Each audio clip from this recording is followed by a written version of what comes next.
Hi, my name is David, and I would like to encourage people during this time of being cooped up in isolation to have hope. And I'm going to tell some story. I'll tell you a story that might um, give a message of hope that people can be unplugged from the media. I mean, as crazy as that sounds, because even though as an individual you might be able to see through media manipulation of people, but people around you are so locked into it. But I'll tell you a story about how I got unplugged from the media, at least part of it, partially.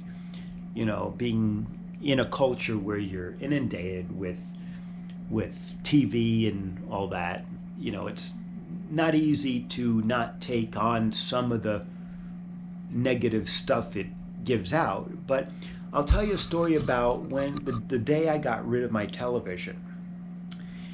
And it was a day back in 1995. And I was never somebody who was really that interested in the news. I always saw it as the question, what does this have to do with my personal life? And, I never really understood the way people would talk about it as if it's more important than what's going on in their own lives. But there was one exception, and that exception was something that took place back in 1994 and 1995, something you might remember as the O.J. Simpson trial. When I was a kid, I loved sports, and one of my favorite football players was O.J. Simpson, who played for the Buffalo Bills. And here he was on trial for murder. And one of my heroes when I was a kid is about to possibly be sent to jail or for life, and he was someone who was like an idol of mine.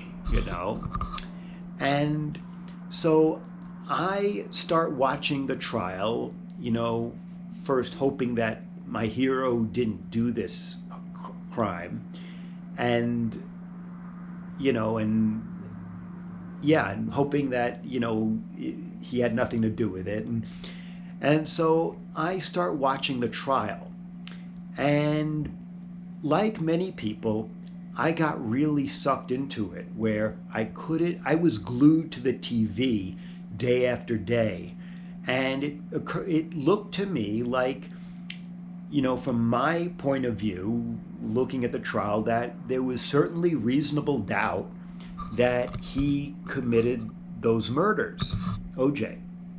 And I was like really worried that one of my favorite sports heroes was going to be falsely convicted and sent to jail. And I was like, so I was glued to my TV, rooting for the defense to help him, and being angry at the nastiness of the prosecutors, and so day after day I would be glued to my TV, and and I noticed that all the people around me had a different opinion than me. They thought for sure, without a doubt, that he was guilty and should be thrown in jail. And from my point of view, he was innocent, and my favorite sports hero might be thrown in jail. And it's like nobody is around to help the guy, because it seems to be this overwhelming consensus he was guilty. And so I'm watching this trial day after day, and totally glued. I'd never before been captured by the media, the mainstream media. It was always something I kept a distance from. but this was the exception. And there was this one day I was watching the trial, and it was one of these days where you wait a lot for something to happen and hardly anything happens, waiting for someone to come into the courtroom or whatever. And I'm watching it, and all of a sudden I become aware of myself glued to the TV, like I'm not aware of anything else. And I just am aware of myself standing there, because when I didn't just sit, I stood there watching. And someone had made a comment, one of the lawyers maybe. The comment was something like, maybe we're all being taken for fools.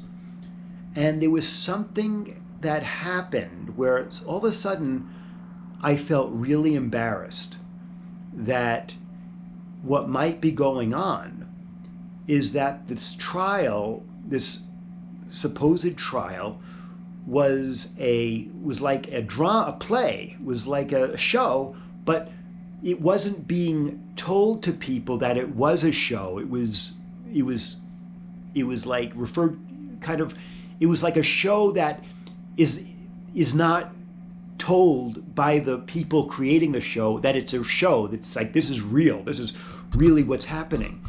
And it occurred to me that not only was OJ innocent, but that nobody was murdered. And what I was watching was just this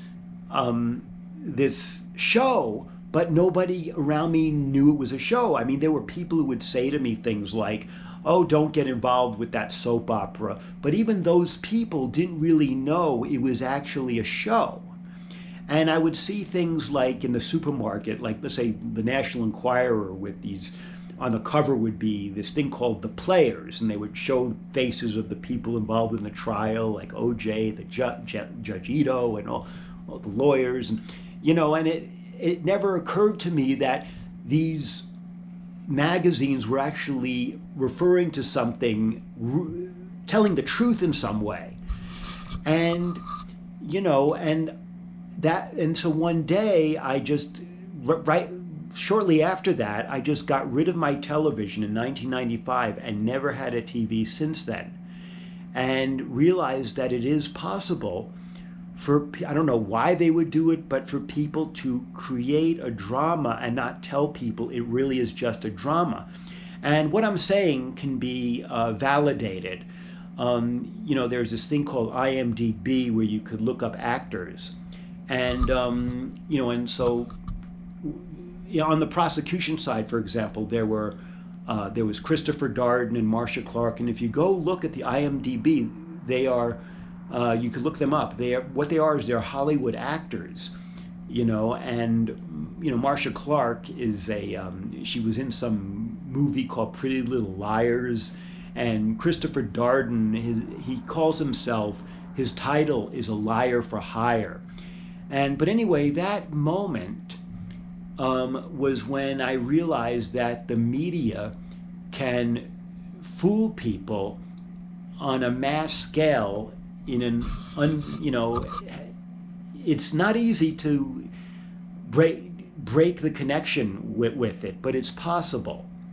And so